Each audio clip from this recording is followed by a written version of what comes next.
नमस्कार दोस्तों।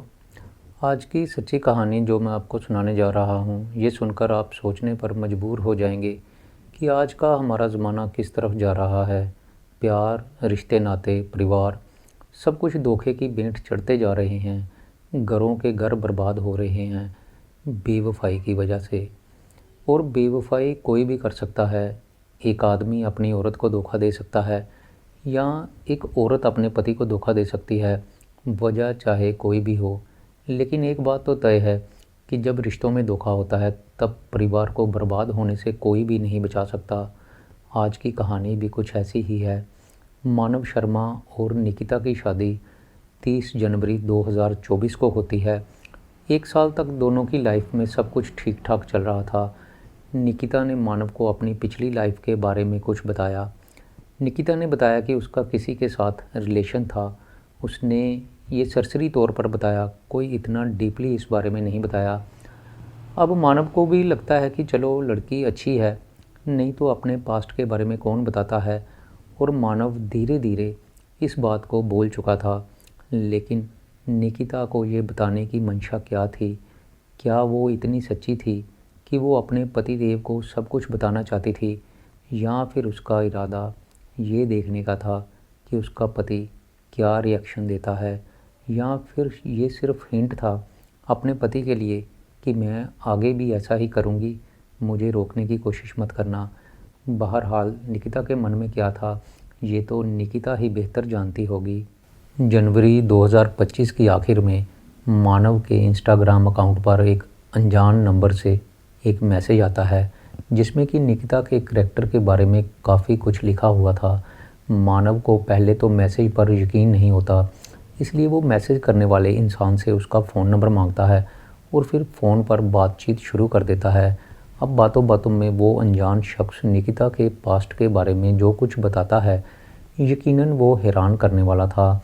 मानव को पता चलता है कि निकिता के एक नहीं बल्कि कई बॉयफ्रेंड थे और सबके साथ वो रिलेशन में रह चुकी थी। निकिता ने मानव को अपने पास्ट के बारे में थोड़ा बहुत बताया था, वो भी शायद इसलिए ताकि अगर कल को मानव को किसी और सोर्स से निकिता के पास्ट के बारे में कुछ पता चले तो निकिता ये कहकर अपने आप को सच्चा साबित कर देती कि मैंने तो आपको पहले ही बता दिया था। निकिता का अपने पति को अपने पास्ट के बारे में बताने का मकसद सिर्फ उसके मन का डर था, ताकि पति को कल को कहीं से पता चले तो वो उसको ब्लेम ना कर पाए। क्योंकि निकिता तो पहले ही सच्ची हो चुकी थी कि उसने तो पहले ही अपने पास्ट के बारे में सब कुछ बता दिया था। अब इस कंडीशन में मानव निकिता को कुछ नहीं कह सकता था, लेकिन मानव को जो कुछ निकिता के बारे में उस अनजान शख्स ने बताया वो उसकी सोच से परे था। मानव अंदर ही अंदर टूटने लगा था।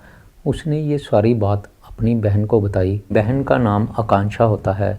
आकांक्षा ने दोनों को समझाया और फिर से नई ज़िंदगी शुरू करने की सलाह दी। मरता क्या ना करता, मानव ने भी इस बात को मान लिया। उसने भी निकिता के साथ नई ज़िंदगी शुरू करने का फ़ैसला कर लिया।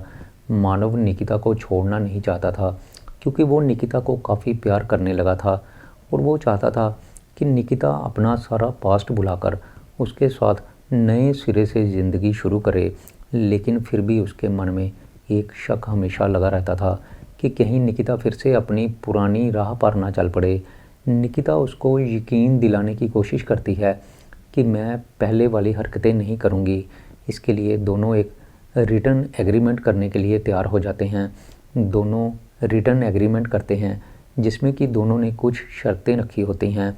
इसमें पहली शर्त तो ये थी जिसमें कि मानव कहता है कि हम दोनों अपने पास्ट के बारे में एक दूसरे से बात नहीं करेंगे। क्योंकि जब निकिता अपने पास्ट के बारे में मानव को बताती थी तो मानव को बहुत दुख होता था, लेकिन मानव इसके साथ ही कहता है निकिता सारे अपने जो पुराने रिलेशन है वो तोड़ देगी। और शर्त में वो ये भी कहता है कि निकिता अपने पुराने बॉयफ्रेंड से दोबारा बात नहीं करेगी। इसके उत्तर में निकिता लिखित में कहती है कि मानव, मैं तुमसे बहुत प्यार करती हूँ। मैंने काफ़ी बातें तुमसे छुपाई थी, लेकिन वो सिर्फ़ इस कारण कि तुम कहीं मुझे छोड़ ना दो। तुम जैसा कहोगे मैं वैसा ही करूँगी। मैं अपने किसी दोस्त के साथ बात नहीं करूँगी और ना ही अपनी मर्ज़ी से कहीं जाऊँगी। ये तो थी इनकी पहली शर्त। इसके साथ ही मानव को हमेशा डर लगा रहता था कि उसकी पत्नी उसको कहीं झूठे दहेज के केस में ना फंसा दे, क्योंकि पत्नी और उसके परिवार वाले हमेशा मानव को दहेज के झूठे केस में फंसाने की धमकियां देते रहते थे। इसलिए मानव दूसरी शर्त में निकिता से ये भी लिखवाता है कि अगर हमारे बीच किसी भी तरह का कोई झगड़ा होता है तो हम अपने माता पिता को नहीं बताएंगे, और ना ही निकिता मानव के माता पिता को दहेज के मामले में फंसाने की धमकी देगी। निकिता कहती है कि मानव, तुम्हारा परिवार बहुत अच्छा है, तुम लोगों ने शादी करते वक्त हमसे कोई भी दहेज नहीं लिया था, इसलिए मैं ऐसी धमकी कभी नहीं दूंगी। अब तीसरी शर्त में मानव कहता है कि हम दोनों में जो भी झगड़े होंगे हम आपस में ही उसका निपटारा कर लेंगे, तुम्हारे माँ बाप बीच में कोई भी दखलंदाजी नहीं करेंगे। और निकिता इसके जवाब में लिखती है कि मैं अपने परिवार को कोई भी बात नहीं बताऊंगी, और यहाँ तक कि तुम्हारे बिना मैं अपने मायके भी नहीं जाऊंगी। अब ये शर्तें दोनों लिखकर उस पर साइन कर देते हैं। मानव को लगने लगता है कि दोनों की ज़िंदगी पहले से बेहतर हो जाएगी, लेकिन फिर भी ये उसकी गलत फहमी थी, क्योंकि प्यार दिल में होना चाहिए, कागज़ पर तो कानून लिखे जाते हैं। दरअसल निकिता को मानव ने लग्जरी लाइफ दी हुई थी। मुंबई में वो हीरा नंदानी अपार्टमेंट में रहते थे। निकिता की हर डिमांड पूरी की जाती थी। यही कारण था कि निकिता मानव को छोड़ना भी नहीं चाहती थी। जब मानव ने निकिता को तलाक देने की बात कही तो उसको डराया धमकाया जाने लगा। निकिता के परिवार वालों ने उसको झूठे दहेज के केस में फंसाने की धमकी दी, क्योंकि उनको पता था कि मोटा मुर्गा फंसा है, ऐसी लग्जरी लाइफ निकिता को नहीं मिल सकती। लेकिन इसके बाद जो कुछ होता है वो काफ़ी शॉकिंग होता है। मानव को फिर भी सुसाइड करने के लिए मजबूर होना पड़ता है, लेकिन मानव सुसाइड करने से पहले एक वीडियो बनाता है और उसमें वो निकिता के ऊपर आरोप लगाता है कि निकिता ने एग्रीमेंट होने के बाद भी उसकी कोई बात नहीं मानी और वो अपने पुराने बॉयफ्रेंड से बात करती रही। मानव ने निकिता को समझाने की बहुत कोशिश की, लेकिन उसने उसकी कोई भी बात नहीं मानी, और हर बार जब झगड़ा होता तो वो अपने घर वालों को झगड़े के बारे में बता देती, और उसके बाद उसके घर वाले मानव पर दबाव डालने लगते। मानव इसी बात के कारण डिप्रेशन में रहने लगा था। एक दिन निकिता ने मानव को अपने घर में बुलाया। वहाँ पर सारे ससुराल वाले इकट्ठे होकर मानव के साथ लड़ने लगते हैं और उसको कहते हैं कि अगर हमारी बेटी को अब कोई भी शर्तें मानने के लिए कहा तो हम तुम्हें और तुम्हारे परिवार को झूठे दहेज के केस में अंदर डलवा देंगे। मानव और भी ज़्यादा डिप्रेशन में चला जाता है। इसके बाद टीसीएस के रिक्रूटमेंट मैनेजर मानव शर्मा ने आगरा में 24 जनवरी को फंदे से लटककर सुसाइड कर लिया। आगरा की डिफेंस कॉलोनी में मानव का शव फंदे से लटका हुआ मिलता है। मरते समय मानव ने एक वीडियो बनाया था और उसमें उसने अपनी पत्नी और अपने रिश्तों के बारे में सब कुछ बताया था। ये वीडियो तकरीबन 7 मिनट का होता है। इसमें मानव ने अपनी पत्नी के एक्स्ट्रा मैरिटल अफेयर का जिक्र किया था। जिस दिन मानव ने सुसाइड किया उसकी पत्नी निकिता अपने मायके गई हुई थी। मानव के पिता नरेंद्र शर्मा वायुसेना से रिटायर्ड हैं। मानव के पिता निकिता, उसके माता पिता और उसकी 2 बहनों के खिलाफ एफआईआर दर्ज करवाते हैं, क्योंकि 23 जनवरी को जब मानव निकिता को उसके मायके छोड़ने के लिए गया था तब निकिता के परिवार वालों ने मानव को डराया धमकाया। मानव निकिता के परिवार वालों को कहता है कि हम अपनी मर्जी से तलाक के लिए एप्लीकेशन देंगे, लेकिन जब निकिता के परिवार वाले ये बात सुनते हैं तो वो तलाक तो दूर की बात है, वो उल्टा मानव को ही डराने लगते हैं और कहते हैं कि तलाक तो तुम्हें नहीं मिलेगा, लेकिन तुम्हारे माँ बाप को जेल भिजवा दिया जाएगा, तुम लोग जेल में सड़ोगे। अपनी पत्नी के घर वालों के मुंह से ये बात सुनकर मानव डिप्रेशन में चला जाता है और अगले दिन अपने घर जाकर सुसाइड कर लेता है। अब एक इतने ऊंचे ओहदे पर बैठे हुए इंसान का इस तरह से अचानक से आत्महत्या कर लेना बड़ी हैरान करने वाली घटना थी, और हो सकता है कि इस घटना पर पर्दा पड़ा ही रहता, हो सकता है कि किसी को पता ही नहीं चलता और ये केस दब कर रह जाता। लेकिन कुछ ऐसा हो जाता है जिससे कि इस सारे केस का खुलासा हो जाता है। दरअसल आगरा के डिफेंस कॉलोनी में एयरफोर्स से रिटायर्ड होने वाले नरेंद्र शर्मा अपनी पत्नी के साथ रहते हैं। उनकी बेटी आकांक्षा दिल्ली में अपने ससुराल में रहती है। नरेंद्र शर्मा के साथ उनका 30 साल का बेटा मानव शर्मा रहता था, जो कि पिछले कुछ दिनों से मुंबई में टीसीएस में जॉब कर रहा था और वो मुंबई में ही अपने परिवार वालों से अलग रह रहा था। 30 जनवरी 2024 को निकिता के साथ मानव की शादी हुई थी। दोनों मुंबई में ही रहने लगे थे। 23 फरवरी 2025 को दोनों मुंबई से वापस आगरा आए। मानव उसी दिन निकिता को उसके मायके छोड़कर आया था और उसके अगले दिन 24 फरवरी को सुबह मानव ने अपने घर पर फांसी लगा ली। पुलिस वाले घटनास्थल पर पहुंचते हैं और मानव की लाश को पोस्टमार्टम के लिए भेज देते हैं। पुलिस अपना काम करके चली जाती है, लेकिन एक चीज़ की तरफ पुलिस का ध्यान नहीं जाता और वो थी मानव का मोबाइल। पुलिस के जाने के बाद मानव की बहन मानव के मोबाइल को चेक करती है तो वो शॉक्ड रह जाती है, क्योंकि इस मोबाइल में एक तकरीबन 7 मिनट की वीडियो थी जिसमें कि मानव ने अपने आप को फांसी लगाते हुए शूट किया था। और फांसी लगाने से पहले उसने अपनी और अपनी पत्नी की मैरिड लाइफ का खुलासा किया था।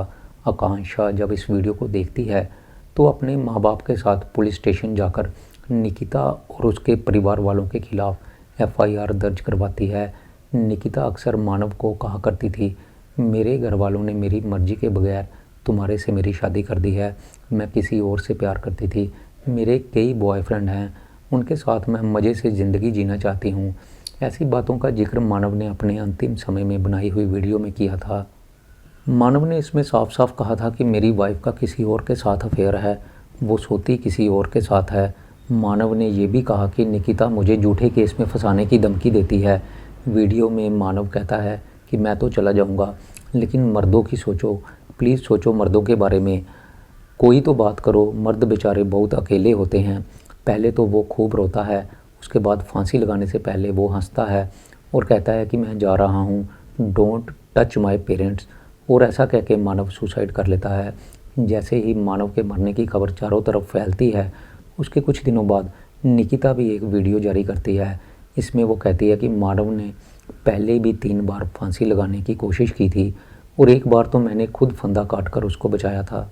निकिता अपनी वीडियो में कहती है कि मानव ड्रिंक करता था, ड्रिंक करके उसके साथ मारपीट करता था।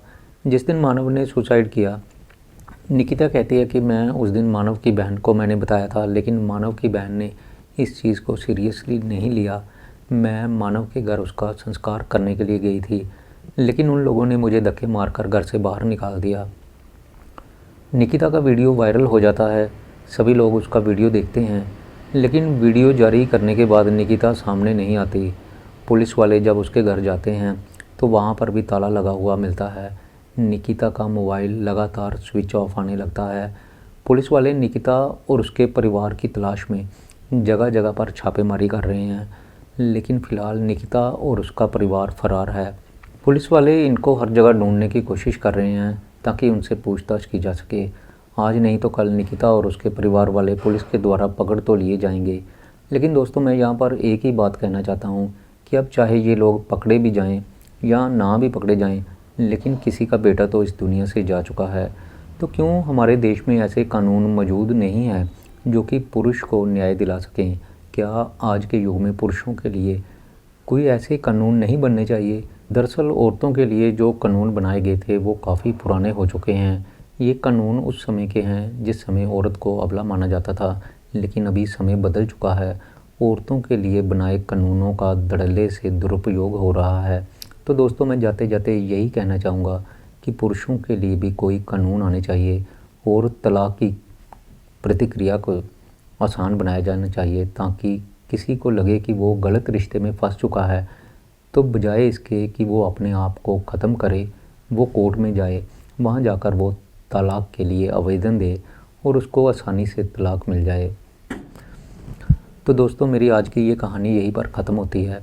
जाते जाते मैं आपसे फिर वही छोटी सी रिक्वेस्ट करना चाहता हूँ कि आप लोग कहानी तो सुन लेते हैं लेकिन सब्सक्राइब नहीं करते।